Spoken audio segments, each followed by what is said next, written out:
Bevor ich irgendwas anderes sage, ne, muss ich ein Dankeschön loswerden an all die Leute, die sich jede Woche die Mühe machen, auf diese dämlichen Kommentare unter diesen Videos zu antworten. Ich weiß nicht warum. Letzte Woche war es extrem, aber allgemein gibt es immer so Idioten, die da unterschreiben. Leute, wirklich Verrückte und Idioten und auch Rassisten und wirklich dumme Leute. Und dann gibt es ganz viele Abonnenten von mir, die sich die Mühe machen, darauf zu antworten. Entweder aufklärerisch oder Gegenbeweise finden oder einfach lustig antworten oder sie verarschen. Egal was ihr macht, dass ihr das macht und so wie ihr das macht, das ist genial. Das macht diesen ganzen Scheiß, weil ich muss jeden Kommentar lesen. Das macht es für mich erträglich. Also vielen Dank und Prost an euch, Freunde.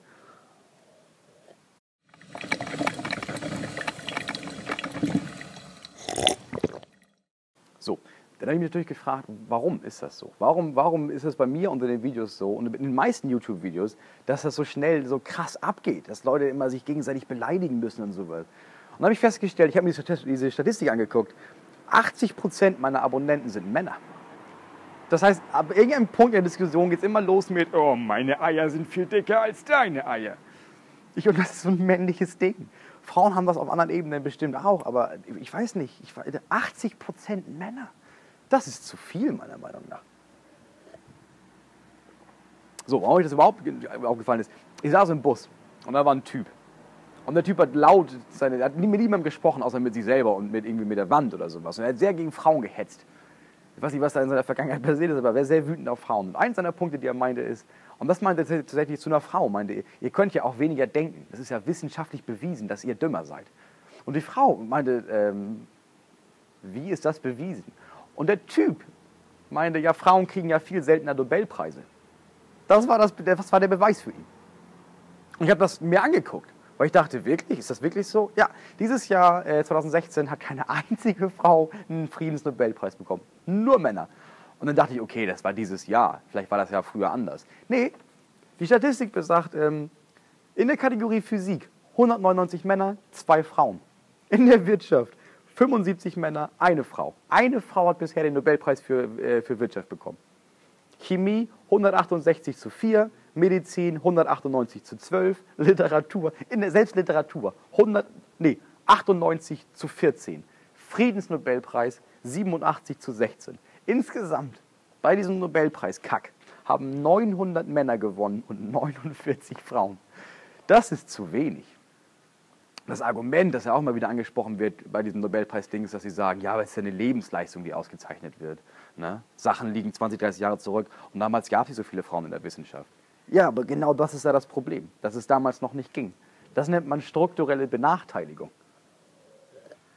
Und die gibt es heute auch, aber die gab es damals noch viel krasser. Und warum können wir das jetzt nicht umstellen? Weil jetzt, als würde das irgendjemand interessieren, wer den bekackten Nobelpreis bekommt in der Welt. Weil ich lese das, oh, den Chemie-Nobelpreis hat er gewonnen. Ich habe keine verfickte Ahnung davon, was er erforscht hat. Und das können bestimmt, diese Profis können bestimmt sagen, ja, aber seine Entdeckung war ein bisschen wichtiger als ihre Entdeckung. Aber ganz im Ernst, ist doch völlig egal. Zeichne eine Frau aus. Dann gibt es wieder Leute, die sagen, ja gut, aber was soll man denn einführen? Eine Frauenquote für einen Nobelpreis. Ja, genau das. Genau das. Das sollte man überall einführen. Das ist ein sehr umstrittenes Thema. Was dumm ist, das zu umstreiten. Brauchen wir eine Frauenquote? Brauchen wir das? Ja, natürlich. Bisher läuft das meistens freiwillig. Ja, das hat wunderbar, ganz wunderbar funktioniert. Wir sollten da irgendwann länger drüber sprechen. Ne? Aber was für Argumente gibt es gegen eine Frauenquote? Wenn man sagt, ja, aber dann gibt es furchtbare Einzelfälle. Das sind die meisten Argumente. Ja, pass auf, das war bei uns so, ne? So, da war ein Mann, der war als Maurer, der war besser qualifiziert als die Frau, hat trotzdem sie den Job bekommen. Das ist nicht gut. Das ist ein Einzelfall. Wir könnten also anfangen, aus den letzten 6.500 Jahren jeden weiblichen Einzelfall rauszusuchen und zu sagen, ja, guck dir das an. Da wurden so viele Menschen unterdrückt, einfach weil sie Brüste haben. Das nächste Bullshit-Argument ist, ja, die müssen das freiwillig machen. Das muss strukturell so umgebaut werden, dass sie das freiwillig machen. Ja, genau, darauf warten wir auf jeden Fall, dass Firmen das freiwillig machen. Männer, die sagen, stimmt, jetzt gerade merke ich das.